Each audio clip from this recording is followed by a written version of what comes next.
Hey everyone, back with another unpopular opinion, and this time we're gonna talk football. So I guess something big is happening because all of the penis wielders in my office and some of the women are talking about the big foosball game coming up, and they sit there and they talk and they try to engage me in conversation because it's a group thing, and I'm like, no.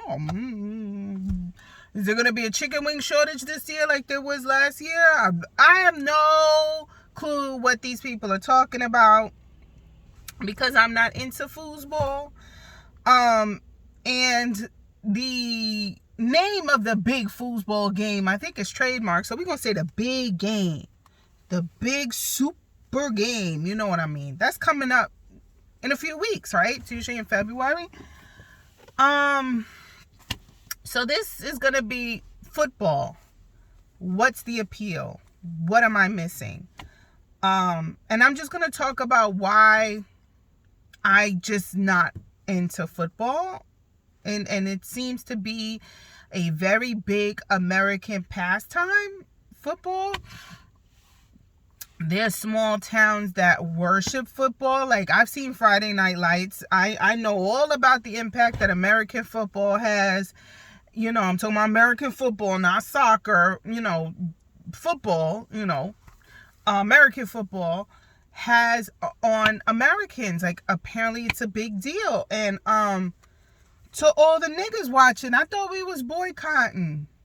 That stopped. Did Kaepernick go back to the NFL? Because last time I checked, no.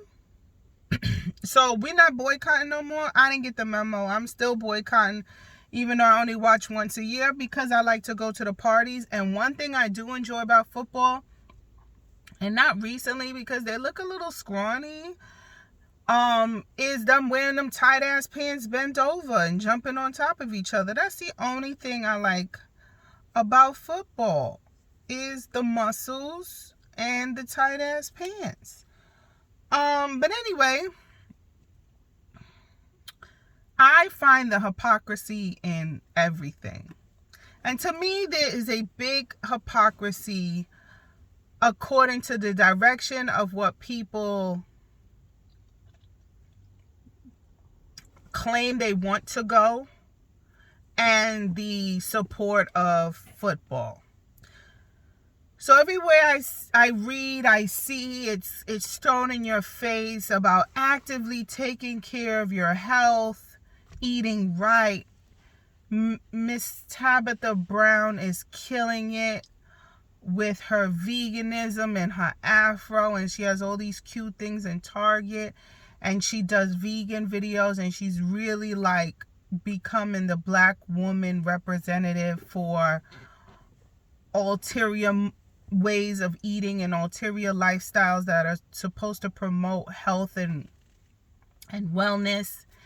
And there's Weight Watchers commercials, and there's BetterHelp commercials about taking control of your mental health, and all of this stuff that we see, all this propaganda being spewed about having good health, making choices to have good health, taking care of your mental health. And then here is the biggest contradiction, the multi-billion-dollar contradiction to all of that, is American football. It's only in 2016, I believe, that during a U.S. House committee meeting, a representative from the NFL acknowledged that there is a correlation between CTE and being in the NFL and playing for the NFL. If you don't know what CTE is, it means some shit, chronic something. But anyway, it is a traumatic brain injury. It's classified as TBI.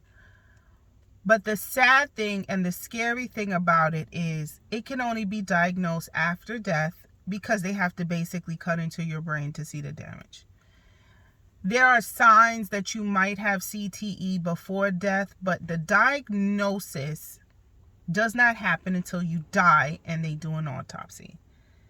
So, fun facts about CTE.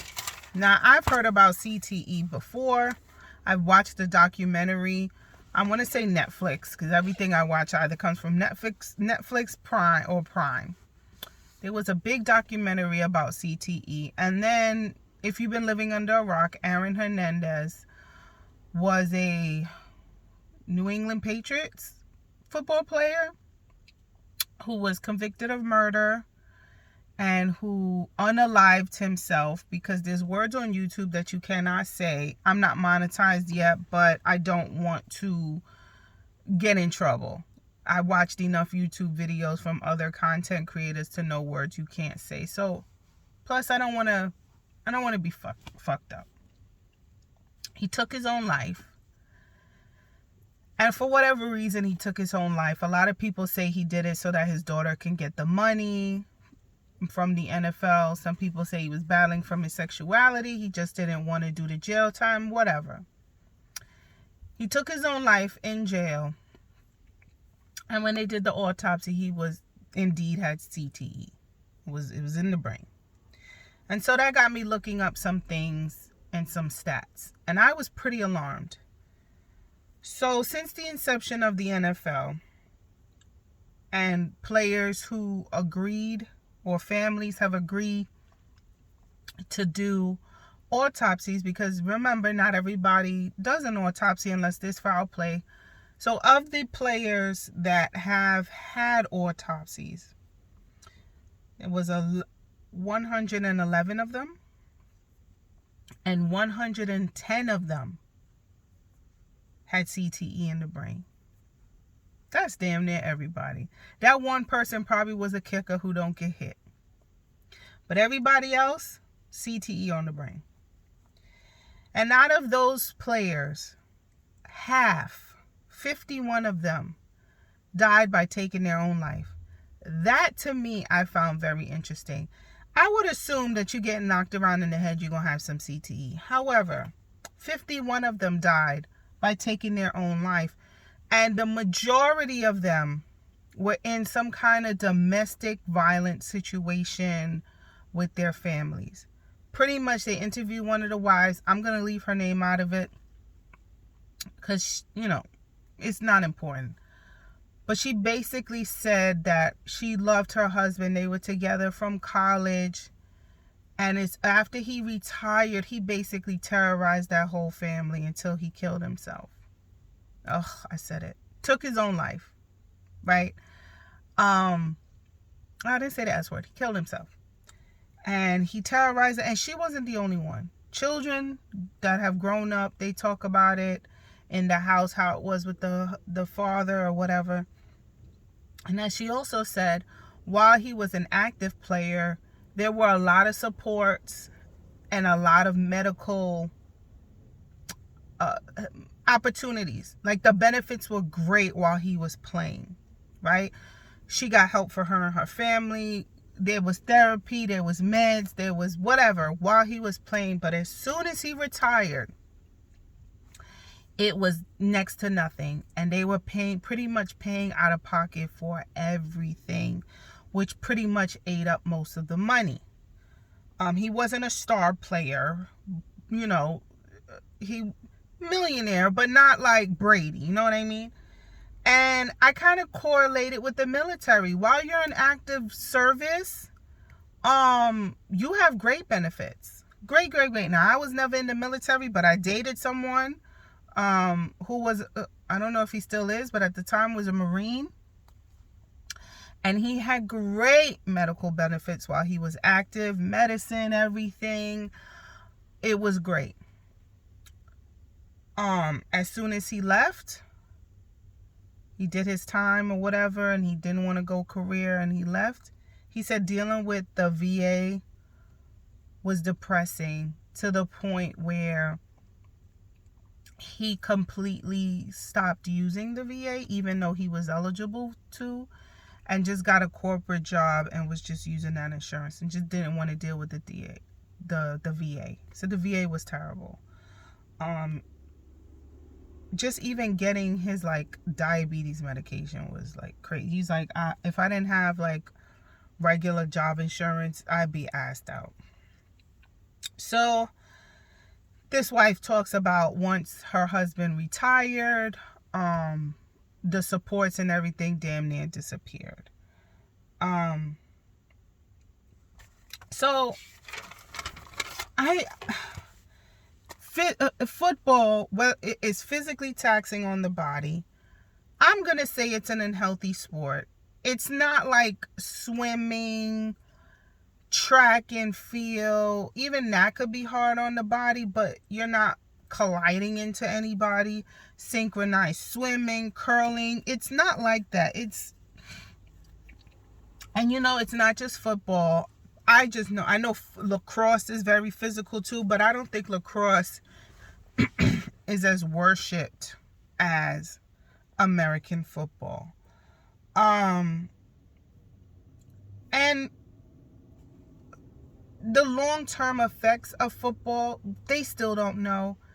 Now, I'm talking about the NFL, but we're not talking about the people that start playing football at 4 years old and play all through college, and then they graduate from college. Everybody who plays in college doesn't go to the NFL, but they've played.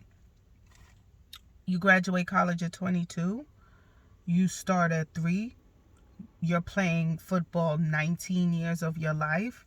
And don't tell me no shit that the 3-year-olds don't have contact, because yes, they have flag football, but that's pretty new. I know people who played contact, aggressive football at 3 years old, all the way until college. And then these men, they graduate, they get regular jobs, and they have brain damage, undiagnosed brain issues, and then they become offenders with their spouses. They're flipping out. They got PTSD. They already have the gym. So, and then they live their whole life living with the effects of playing football. And then it's even worse if you go into the NFL, because you could be playing 10, 15 years longer post-college. Just more and more and more damage. And it's not just playing the games. They get knocked around in practice. So you're constantly being knocked around, and your brain is constantly being damaged.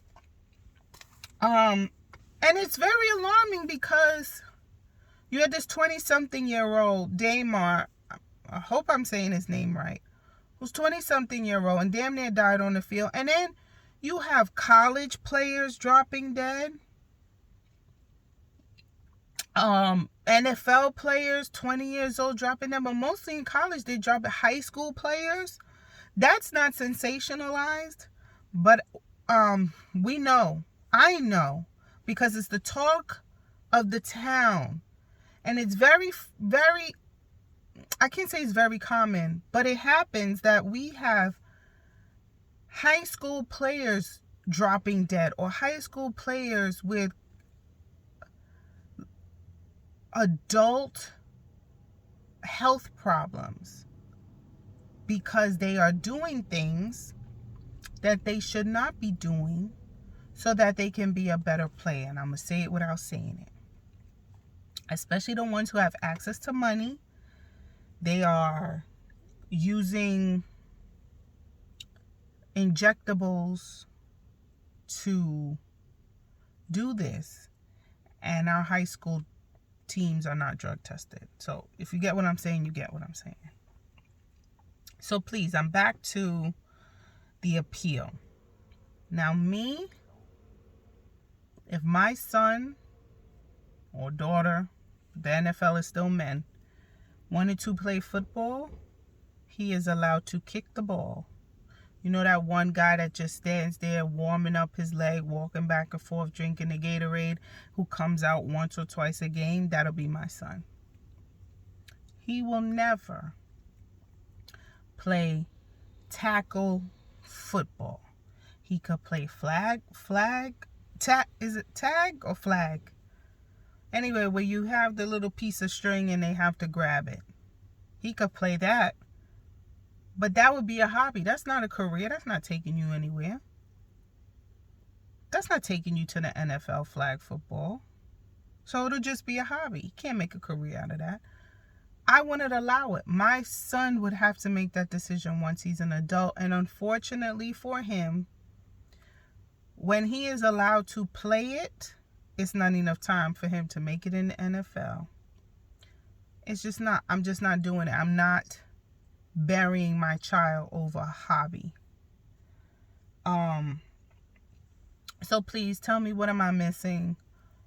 What is the appeal of football?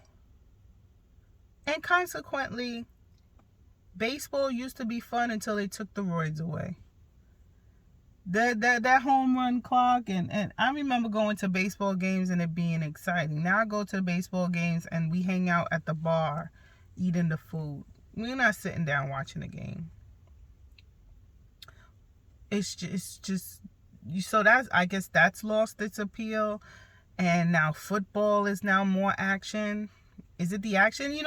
And I'm picking on football because that's what's hot right now, but I find the same thing with boxing,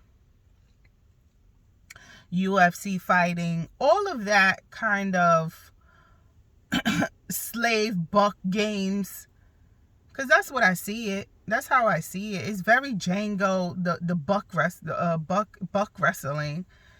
Tell me, what is the appeal of football, guys? What am I missing? Do you feel the same like me? Now, a good Super Bowl party is a key. I love me a good Super Bowl party. Okay, I need me some wings and some nachos and some cheese dip and some indigestion, yelling at the screen. That's a good old time, but that's once a year for me. What is the appeal of following it for the whole entire season? And isn't it a short season? I feel like baseball is really long, but football is very, very short. Is it short because it's violent and dangerous? Let me know, guys. What am I missing? I'm craving a hobby. So if you are a football fan, tell me what am I missing, because I rather watch porn. Okay, bye.